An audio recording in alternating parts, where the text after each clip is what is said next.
Ozzy Osbourne, folks, honestly, the more I read about Ozzy, the more disappointed I am in him. I mean, we know his wife, Sharon, isn't nice at all. She's a nasty bit of work.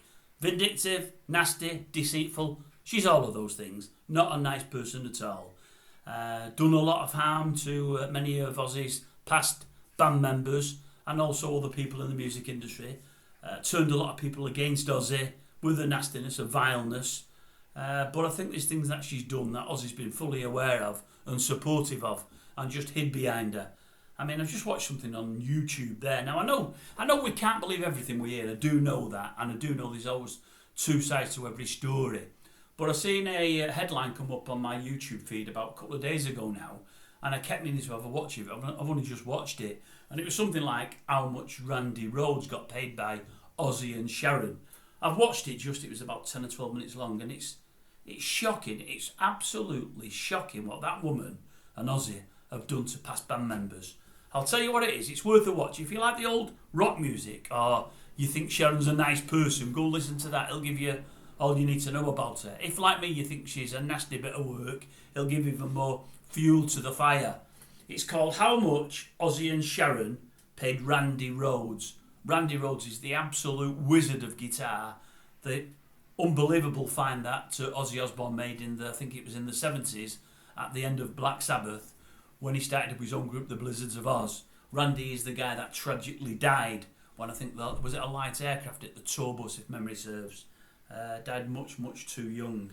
Anyway, it's saying it's got stories about how they badly paid Randy Rhoads. They really badly paid J.K. Lee, another rock guitarist who was in the band as well. What they did with him was they was paying him about $100 a week. He was saying it was scandalous really how little we got. He said, my partner was a cocktail waitress and she was on as much money per night as I was on for backing up Ozzy Osbourne, which is poor really. But they did Steve Vai, they did J.K. Lee, well not as badly J.K. Lee, just didn't pay him a lot. They did Lee Kerslake and Bob Daisley massively, absolutely massively. That's Sharon, Ozzy and her father, they were all complicit.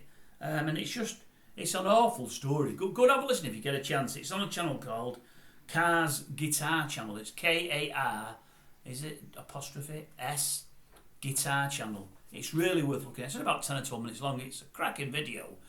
Some great information there. I really enjoyed it. Just say I enjoyed it. It's disappointing to hear, and I'd heard the story before about when Randy wanted to leave Ozzy. Ozzy turned around and punched him. Ozzy at the time, a bit of a drunkard and whatever else, but probably 12, 13 stone in weight. Randy probably 5'6" tall and about 7.5, 8 stone. Not an ounce of fat on him. There was only going to be one winner there, and because he said he wanted to leave, Ozzy knocked him out. Not very nice, really, is it? Everybody loves Ozzy because of his profanity and the fact that he's always shouting and getting et up, and the fact that he's falling over all the time. People feel sorry for him because of his ongoing health battles, but he's not been a great guy to many people. He's really not. And at the back of it all, it's Sharon. She works him like a puppet. But as I say, he could have stepped up and said, no, you're out of order there, Sharon, many times, and never did. Really awful the way they've treated people between them. It really is. If you get a chance, go and have a watch of it. You'll be surprised. You'll be shocked, even those that don't like her. And there's plenty that don't. I'm head on show there. I'm at the top of the list. But I know what she's like. But the more and more I hear about her, the worse she becomes in my mind, honestly. Don't like the woman at all.